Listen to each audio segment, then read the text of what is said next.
অফিসের পরিবেশটা আজকে অন্যরকম থমথমে। এসির ঠান্ডা বাতাসটাও যেন অতিরিক্ত শীতল লাগছে।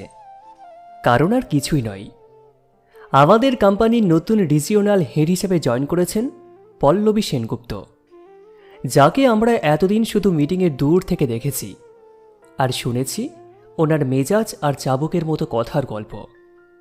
আমি জয়, এই কোম্পানিতে কাজ করছি প্রায় 3 বছর। কাজের দিক থেকে আমি বেশ সিরিয়াস, কিন্তু মানুষ হিসাবে একটু হাসি খুশি থাকতেই বেশি পছন্দ করি। তবে আজকের দিনটা একটু অন্যরকম। ভারী হিলের শব্দে পুরো ফ্লোর কেঁপে উঠল। দরজা খুলে ভিতরে ঢুকলেন পল্লবী ম্যাডাম। ধপধপে ফর্সা রং, চোখে চশমা, পরনে একটা গাঢ় নীল রঙের এক্সিকিউটিভ স্যুট। চেহারা যতটাই সুন্দরী, মুখের ভাব ঠিক ততটাই কঠিন। উনি যেন হেঁটে যাচ্ছেন না, একটা বরফের পাহাড় পুরো অফিসে ছড়িয়ে দিচ্ছেন। আমার টেবিলের সামনে এসে দাঁড়ালেন তিনি। আপনি নিশ্চয় জয়? জি ম্যাডাম, শুভ সকাল। আমি জয়, আপনার অ্যাসিস্ট্যান্ট ম্যানেজার। শুভ সকাল বলা বন্ধ করে কাজ দেখান। আপনার ব্যাপারে যা শুনেছি, আপনি নাকি অফিসে বেশি হাসাহাসি করেন। মনে রাখবেন জয়, এটা কোনো বিনোদন পার্ক নয়, এটা কোঅপারেটর অফিস।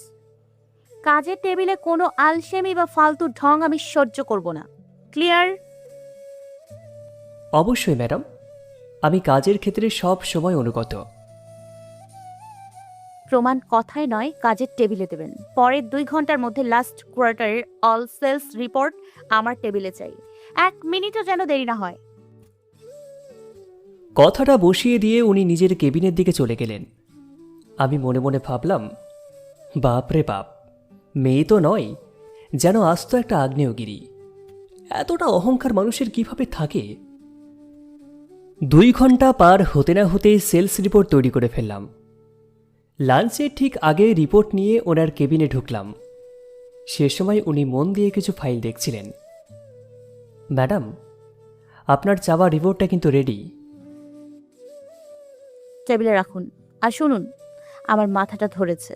বাইরে থেকে একটা ব্ল্যাক কফি এনে দিন, চিনি একদম যেন না থাকে। আচ্ছা ম্যাডাম, আমি এক্ষুনি নিয়ে আসছি। প্যান্ট্রি থেকে ব্ল্যাক কফি এনে ওনার টেবিলে রাখলাম। ঠিক তখনই ওনার ফাইল নাড়াচাড়ার এক অসাবধানতায় কফির কাপটা উল্টে গেল এবং সোজাসুজি ওনার দামি ব্র্যান্ডের শ্যুটের উপর আর কিছু ইম্পর্টেন্ট ফাইলের উপরে গিয়ে পড়ল। আমি বুঝে ওঠার আগেই পল্লবী ম্যাডাম দাঁড়িয়ে উঠলেন। ওনার ফর্সা মুখটার রাগে একদম লাল হয়ে গেছে। ও গড ড্যাম ইট জয়, আপনি কি চোখে দেখতে পান না? আপনার কমন সেন্স কি পুরো বিক্রি করে দিয়েছেন? ম্যাডাম, কিন্তু কাপটা তো আপনার হাতে ধাক্কায়। Stop it, don't you dare to away with me. কাজের যোগ্যতা নেই, আবার মুখে মুখে তর্ক। ইমিডিয়েটলি ফ্লোর পরিষ্কার করুন আর কফিটা আবার আনুন। আর শুনুন, আজ রাত 9টা পর্যন্ত অফিস করবেন আপনি। ওভারটাইমের কোনো পে পাবেন না। This is your punishment. কিন্তু ম্যাডাম, ফাইলটা তো আপনি। একদম আর একটা কথাও না।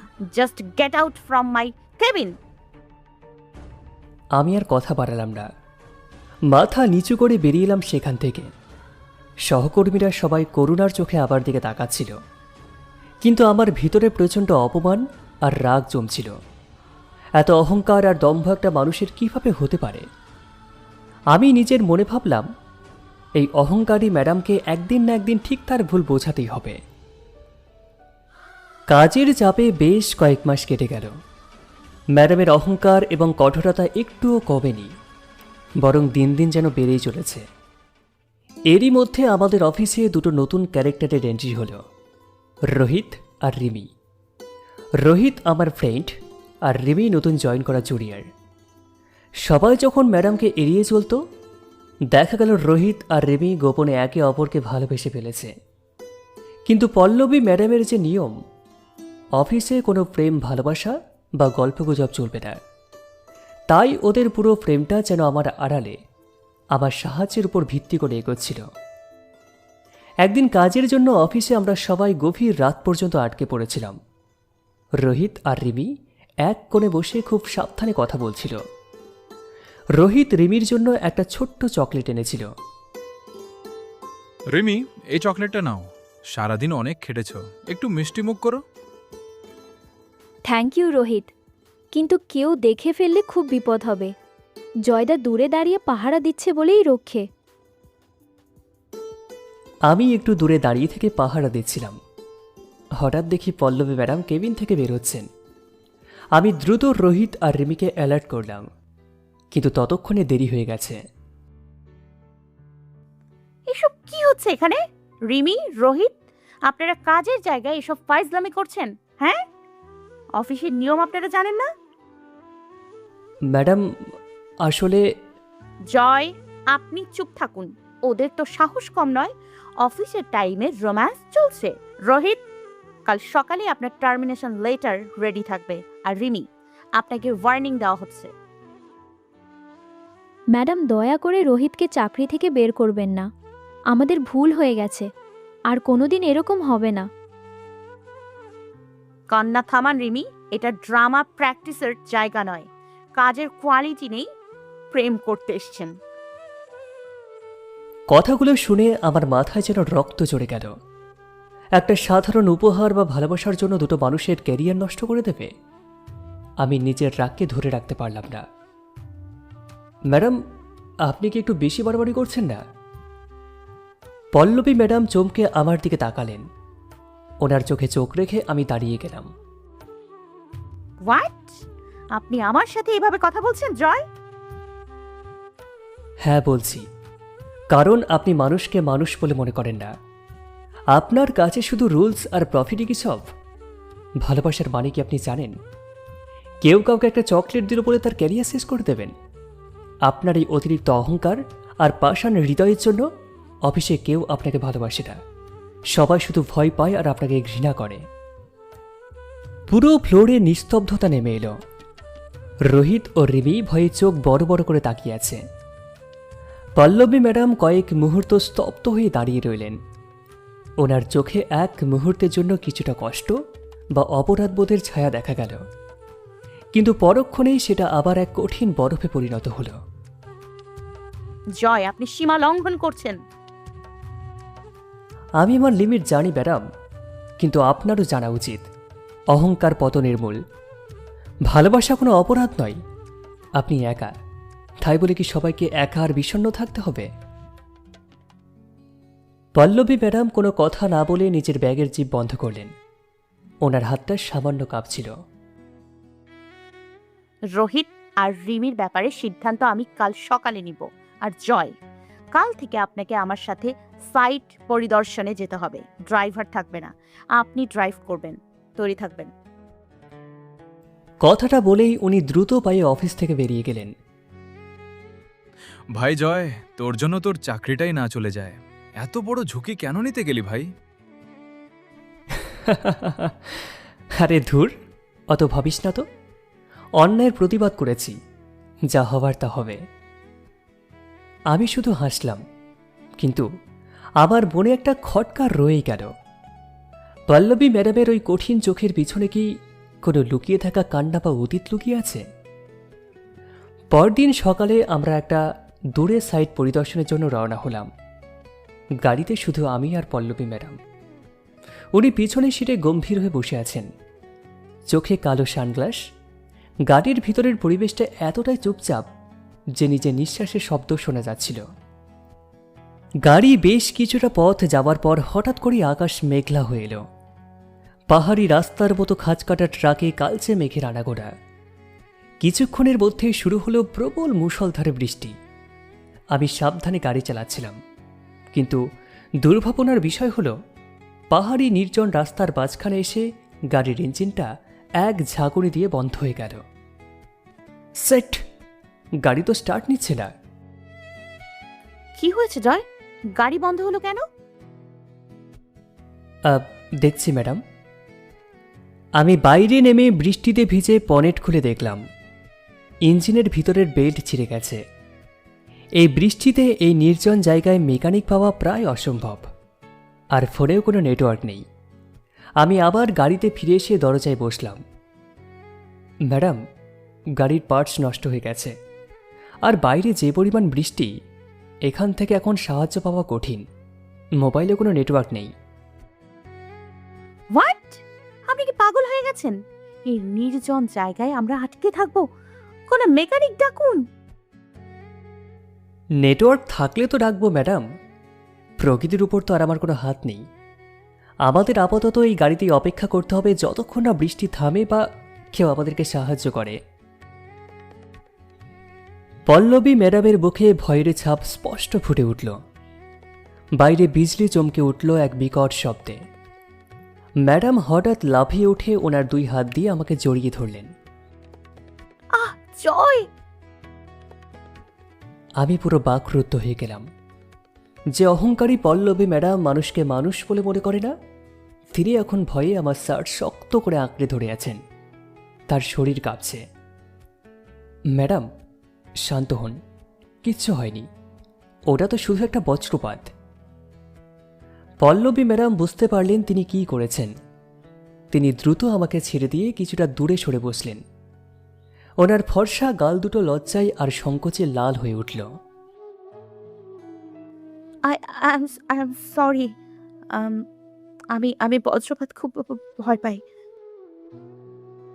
ইটস ওকে ম্যাডাম, ভয় পাওয়াটা তো মানুষের স্বাভাবিক গুণ। আপনি তো মানুষ, তাই না? আমার এই কথাটা শুনে পল্লবী ম্যাডাম জানালার দিকে মুখ ফিরিয়ে নিলেন। বৃষ্টি তখনও থামেনি। জানালার কাছ পেয়ে জল গড়িয়ে পড়ছে। তুমি কাল ঠিকই বলেছিলে জয়, আমাকে সবাই ঘৃণা করে, সবাই অপছন্দ করে। আমি অবাক হয়ে ওনার দিকে তাকালাম। এই প্রথম উনি আমাকে আপনি না বলে তুমি বললেন। আর ওনার কণ্ঠস্বরে সেই অহংকারের বদলে ছিল এক অদ্ভুত গভীর বিষাদ। ম্যাডাম, সবাই ভাবে আমি জন্ম থেকেই এরকম নিষ্ঠুর অহংকারী, কিন্তু কেউ জানতে চায় না কেন আমি এরকম হলাম। ভালোবেসে যখন কেউ চরম বিশ্বাসঘাতকতা পায়, নিজের আপন মানুষগুলো যখন ক্ষমতার জন্য পিঠে ছুরি মারে, তখন এই কঠোরতার বর্মটাই নিজেকে বাঁচানোর একমাত্র উপায় হয়ে দাঁড়ায় জয়। পল্লবী ম্যাডামের চোখ দিয়ে দুফোঁটা জল গড়িয়ে পড়ল। হঠাৎ করে আমার মনের ভিতর ওনার প্রতি থাকা সমস্ত রাগ আর ঘৃণা গলে জল হয়ে গেল। যে মানুষটাকে এতদিন কঠিন বরফ মনে করতাম, আসলে সে ভিতরে ভিতরে ভেঙে যাওয়া একটা কাঁচের পুতুল মাত্র। আমি আস্তে করে ওনার দিকে একটা টিস্যু পেপার বাড়িয়ে দিয়ে বললাম, অতীত সবাইকে কষ্ট দেয় ম্যাডাম, কিন্তু সেই কষ্টের জন্য বর্তমানকে নষ্ট করা আর নিজের হৃদয়কে পাথর বানিয়ে রাখা কি ঠিক? অহংকার দিয়ে মানুষকে দূরে রাখা যায়, কিন্তু ভালোবাসা আর আপন মানুষ পাওয়া যায় না। পল্লবী ম্যাডাম টিস্যু নিলেন। ওনার চোখ দুটো আবার দিকে তাকালো। সেই চোখে আজ কোনো রাজকীয় দম্ভ নেই, আছে শুধু এক অচেনা নির্ভরতা খোঁজার আকুতি। তুমি কি আমাকে একজন ভালো মানুষ হতে শেখাবে জয়? আমি এই একা থাকার জীবন থেকে সত্যি খুব খুব ক্লান্ত। বাইরে তখন বৃষ্টির শব্দ কমে আসছে, আর গাড়ির ভিতর দুটো বিপরীতমুখী মানুষের হৃদয় স্পন্দন যেন এক অচেনা সুর বাঁধতে শুরু করেছে। বৃষ্টির রাতটা যেন আমাদের জীবনের সমস্ত সমীকরণ বদলে দিল। গাড়ি যখন পরদিন সকালে স্টার্ট নিল, আমরা দুজনেই চুপচাপ ছিলাম। তবে এই চুপ থাকার মধ্যে কোনো দূরত্ব ছিল না, ছিল এক অদ্ভুত উষ্ণতা। অফিসে ফেরার পরদিন পল্লবী ম্যাডাম একটা অভূতপূর্ব কাজ করলেন। উনি রোহিত আর রিমির টারমিনেশন লেটার বাতিল করে দিলেন এবং তাদের দুজনকে ডেকে নিজের কেবিনে বসালেন। রোহিত, রিমি, আপনাদের কাছে আমার ক্ষমা চাওয়া উচিত। অফিসের কিছু রুলস মেনে চলা দরকার সত্যি, কিন্তু তার জন্য ভালোবাসাকে অপমান করা ভুল ছিল। আপনারা দুজনে ভালো কাজ করুন, আমার শুভকামনা রইল। Madam, thank you so much. আমরা বিশ্বাসই করতে পারছি না। থ্যাংক ইউ ম্যাডাম, আমরা কাজের ব্যাপারে একদম কোনো অবহেলা করব না। রোহিত আর রিমি খুশিতে আত্মহারা হয়ে কেবিন থেকে বেরিয়ে এলো। রোহিত দৌড়ে এসে আমাকে জড়িয়ে ধরল। ভাই জয়, তুই কি মন্ত্র পড়লি রে ম্যাডামের ওপর? কালকের সেই সিংহী আজ একদম মিষ্টি হরিণী হয়ে গেল কিভাবে? আমি শুধু হাসলাম, কিন্তু আমার চোখ চলে গেল কেবিনের কাঁচের দিকে। পল্লবী ম্যাডাম আমার দিকে তাকিয়ে মৃদু হাসলেন। সেই হাসিতে কোনো দম্ভ ছিল না, ছিল কৃতজ্ঞতা। দেখতে দেখতে প্রায় 2 সপ্তাহ কেটে গেল। অফিসের পরিবেশ এখন একদম বদলে গেছে। ম্যাডাম আর আগের মতো কাজের অজুহাতে ডাঁটফাট মারেন না, উল্টে প্রায় আমার কেবিনে টিফিন পাঠাতেন, কখনো বা নিজের হাতে তৈরি স্ন্যাক নিয়ে আসতেন। একদিন বিকেলে কাজ শেষ করে আমি টেবিলে বসে ফাইল গোছাচ্ছিলাম। হঠাৎ কেবিনের দরজায় টোকা পড়ল। তাকিয়ে দেখি পল্লবী ম্যাডাম দাঁড়িয়ে আছেন। পরনে একদম সাধারণ একটা সুতির শাড়ি, চশমাটা টেবিলে রাখা। আজ যেন উনি কোনো বসের মতো নন, একদম সাধারণ একটা মিষ্টি মেয়ের মতো লাগছে। জয়, তোমার কি কাজ শেষ হয়েছে? হ্যাঁ ম্যাডাম, একদম শেষ। কোনো এমার্জেন্সি কাজ আছে? আজ কাজের কোনো কথা বলবো না। আচ্ছা, আমরা কি আজ বাইরে কোথাও গিয়ে 1 কাপ চা খেতে পারি? বস হিসেবে নয়, সাধারণ দুটো মানুষের মতো। আমি একটু চমকে গেলাম, তারপর হাসি মুখে উঠে দাঁড়ালাম। নিশ্চয় ম্যাডাম, চলুন। আবার জানা একটা দারুণ রাস্তার ধারে চায়ের দোকান আছে। আমরা একটা ছোট চায়ের দোকানে গিয়ে বসলাম। মাটির ভাঁড়ে লিকার চা। পল্লবী ম্যাডাম যে কখনো মাটির ভাঁড়ে রাস্তার ধারে বসে চা খাবেন, তা অফিসের কেউ স্বপ্নেও ভাবতে পারেনি। উনি বেশ তৃপ্তি করে চায়ে চুমুক দিলেন। উফ, এই চাটার মধ্যে একটা অদ্ভুত শান্তি আছে জয়। আমার দামি ক্যাফেটেরিয়ার 100 টাকার কফিতেও এই স্বাদ পাই না। কারণ ভালোবাসা আর সাধারণ জিনিসের মধ্যে যে আনন্দ থাকে, তা টাকা বা অহংকার দিয়ে কেনা যায় না ম্যাডাম। তোমাকে অনেক ধন্যবাদ জয়। তুমি না থাকলে আমি হয়তো সারা জীবন ওই অহংকারের খোলসের ভেতরেই বন্দী হয়ে থেকে যেতাম, মানসিকভাবে মারা যেতাম। তুমি আমাকে নতুন করে বাঁচতে শিখিয়েছো। আমি ওনার চোখের দিকে তাকালাম। সেখানে এক অপূর্ব প্রেম আর সমর্পণের অনুভূতি। সেই মুহূর্তে বাতাসটাও যেন থমকে গেল। চা খাওয়া শেষে আমরা গঙ্গার ধারে গিয়ে বসলাম। হালকা হাওয়া বইছিল। পল্লবী ম্যাডাম আমার পাশাপাশি বসে আছেন। হঠাৎ উনি ওনার নরম হাতটা আমার হাতের উপর রাখলেন। জয়, একটা কথা জিজ্ঞেস করব, সৎ উত্তর দেবে? বলুন ম্যাডাম, কি কথা? তুমি কি এখনো আমাকে সেই আগের মতো অহংকারী ম্যাডাম বলেই ভাবো, নাকি তোমার হৃদয়ে আমার জন্য অন্য কোনো জায়গা হয়েছে? আমি একটু থমকে গেলাম। ওনার হাতের দিকে তাকালাম, তারপর ওনার চোখের দিকে। সত্যি বলতে ম্যাডাম, আপনার উপর আমার আর কোনো রাগ নেই। বরং কখন যেন আপনার এই নিঃসঙ্গতা আর হাসির প্রেমে পড়ে গেছি, আমি নিজেও জানি না। তবে আর ম্যাডাম কেন বলছো? আমার নামটা ধরে ডেকে দেখো না জয়। পল্লবী। আমি তোমাকে সত্যি খুব ভালোবাসি জয়। আমি এই অহংকারী ম্যাডামের পরিচয় মুছে তোমার জীবনের লক্ষ্মী বউ হতে চাই, তোমার সেবা করতে চাই, একটা সুন্দর সংসার বাঁধতে চাই। তুমি আমাকে গ্রহণ করবে? আমি আলতো করে পল্লবীর কাঁধে হাত রাখলাম। যে অহংকারী রূপকে আমি ভয় পেতাম, আজকে সেই রূপ এক নিষ্পাপ ভালোবাসায় পরিণত হয়েছে। আমিও তোমাকে ভালোবাসি পল্লবী। চিরকাল এভাবেই আমার পাশে থেকো। ভালোবাসার স্বীকৃতি পাওয়ার পর বেশি দিন দেরি করিনি। দুবারের মতামত নিয়ে বেশ ধুমধাম করেই আমাদের বিয়েটা হয়ে গেল। অফিসের রোহিত আর রিমি তো নাচতে নাচতে পুরো বিয়ের প্যান্ডেল মাথায় তুলে ফেলেছে। ভাই জয়, বসের সাথে প্রেম করে শেষে বিয়েও করে নিলি? তোর সাহসের তারিফ করতে হয়। সত্যি জয়দা, আমাদের ম্যাডাম যে এত সুন্দর আর সংসারী হতে পারে আমরা ভাবতেও পারিনি। শুভকামনা তোমাদের। বিয়ের পর পল্লবী যেন পুরোপুরি বদলে গেল। যে মেয়ে অফিসে চাবুকের মতো কথা বলতো, ঘরের ভিতর সে যেন এক শান্ত লক্ষ্মী আর প্রেমময়ী নারী। প্রতিদিন সকালে কাজের আগে আমার জন্য নিজের হাতে গরম গরম নাস্তা বানাতো। বাবার ঔষধ আর মায়ের শাড়ি গুছিয়ে রাখা, সবকিছু এত সুনিপুণভাবে সামলাতে লাগলো যে সবাই অবাক। একদিন সকালে আমি ঘুম থেকে উঠে দেখি পল্লবী রান্নাঘরে দাঁড়িয়ে গান গাইতে গাইতে আমার প্রিয় আলুর দম আর পরোটা বানাচ্ছে। মাথায় আঁচল দেওয়া, কপালে লাল সিঁদুর। পল্লবীকে পিছন থেকে জড়িয়ে ধরে, ওহো, আমাদের অহংকারী ম্যাডাম এখন দেখছি পুরো সংসারে গৃহিণী হয়ে গেছেন। একদম বেশি ফাজলামি করবে না তো। আগে অফিসের বস ছিলাম, এখন তোমার মনের বস আর এই সংসারে রানী, বুঝেছো? তবে রুলসগুলো কি আগের মতোই কঠিন থাকবে ম্যাডাম? না স্যার, এখন থেকে শুধু ভালোবাসার রুলস চলবে। এবার জলদি ফ্রেশ হয়ে নাও, গরম গরম পরোটা রেডি। আমি পল্লবীর দিকে তাকিয়ে রইলাম। একসময় যাকে মনে হতো অহংকারের বরফ, ভালোবাসা দিয়ে আজকে সে আমার জীবনের সবচেয়ে মিষ্টি আর রোম্যান্টিক বাস্তবতা। বিয়ের পর 3টে বছর দেখতে দেখতে যেন ডানায় ভর দিয়ে উড়ে গেল। জীবনটা এখন আর কোনো অফিসের কঠিন রুলস বা ফাইলের মধ্যে আটকে নেই। জীবনটা এখন ভরে উঠেছে শান্ত এক ভালোবাসায়। কাজের ক্ষেত্রে অফিসে পল্লবী এখন নিজের যোগ্যতা আর দক্ষতার পরিচয় দেয়, কিন্তু সেই আগের অহংকার বা মেজাজের ছোঁয়াটুকুও সেখানে আর নেই।